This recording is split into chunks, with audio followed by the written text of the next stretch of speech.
Hi, welcome to Glenn Meditation. If you haven't seen my videos before, I have Parkinson's disease and I make videos on healing naturally with Parkinson's disease. I'm quite shaky today, so usually it's embarrassing for me to make videos when I'm shaky, but I'm going to go ahead and try to do it anyhow. One thing I've done recently is I've stopped using cannabis and L-theanine is a green tea extract that calms you down, and since I've stopped using those, I've been more shaky. But what I believe is if you have a disease like Parkinson's or another disease, you basically can kind of go two paths. You can decide to suppress the disease and make your ego stronger, and I'm not going to go into all the complications of ego and stuff like that. I'm not making a 45-minute video here. So you can study a lot on ego on other sites on YouTube. If you don't know much about ego, if you do know ego, I'm talking about the thinking mind and all the stuff that makes the small I yourself, that you call yourself. So when you have a disease, you can think that you're curing it by taking things like cannabis or pharmaceuticals or things like that. And you can be actually suppressing the symptoms. In short term, you'll think you're getting better, but long term, as a whole person, you won't be getting better. And you can go the other way where you open up and you confront things and don't suppress them, and learn the tricks of opening up. Even as I talk about even opening up, I start to shake more.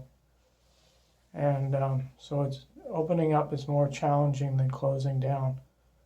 So going past your ego and opening up into other parts of your brain and dealing with stress in an open way is much more difficult, but it's more rewarding in the end. You get access to more energy, and I think that's why with Parkinson's, when you start to open up, you shake more because more energy is moving through your system, and it's more energy than your system knows how to deal with. So you got to learn new strategies to deal with that. And it's embarrassing to be seen shaking and stuff like that.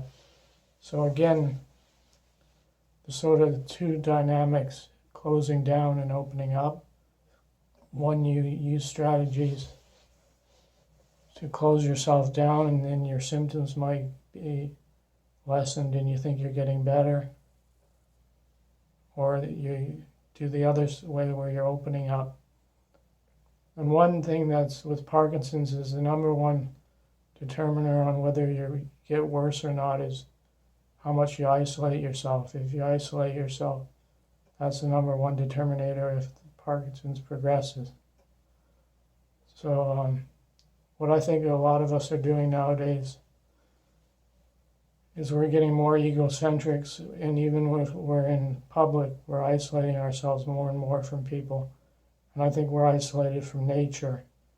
So some lessons I've been working on is I quit using cannabis to suppress my shaking. I quit the L-theanine, as I said, which is also making me feel more relaxed. But when I didn't use it, I got more shaky than even before. And so what I think the best practice for opening up is to start seeing how we relate to nature and animals and other people, and see how do we actually meet in a way that has any depth to it, or are we meeting them as a thing that we might be looking at as, are we better than them or are we below them, both worshiping and putting down or playing the ego game. And that's not opening, that's just being shallow. And the other way a lot of people relate nowadays, person to person, is what's in it for me kind of What can we get out of the person? And that's the way that we stay in our minds, and that's part of closing down and functioning as an ego. And I think long term that's really bad for Parkinson's or any disease that you have. The brave and difficult path is to open up, even despite your problems and pain.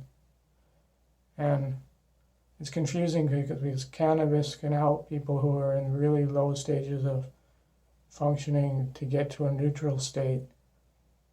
But the stages I'm talking about are past neutral to the higher stages is opening up, and that's opening the heart and meeting people. So I think some exercises, if you want to see on opening up, is instead of isolation, is meeting with people that you feel safe with, and just sitting in, being quiet and looking face to face and learning to feel into the other person.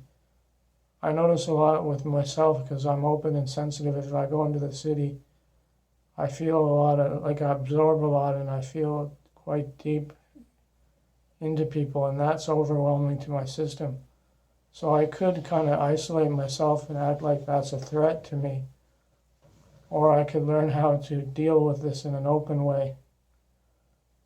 And that's kind of the path I'm on right now, and I'll be making more videos about my opening and dealing with stuff, and how not to be overwhelmed and crowded. One thing I do is I go to hockey games, so there's 18,000 people in the arena, and I find that when I first go in there, it's very stressful.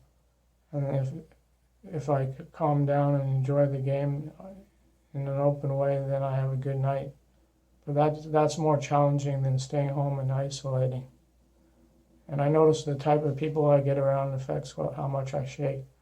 If I get around jittery people that are stressed, I shake more. If I'm around calm people, I calm down more.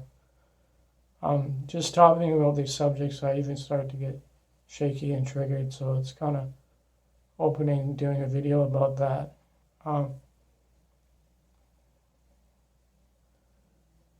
So again, to reiterate, I make these videos to help other people with disease, sharing my experience, and I just encourage people to look at opening and closing. If you have a hard time being open around other people, practice opening to your dog or your cat.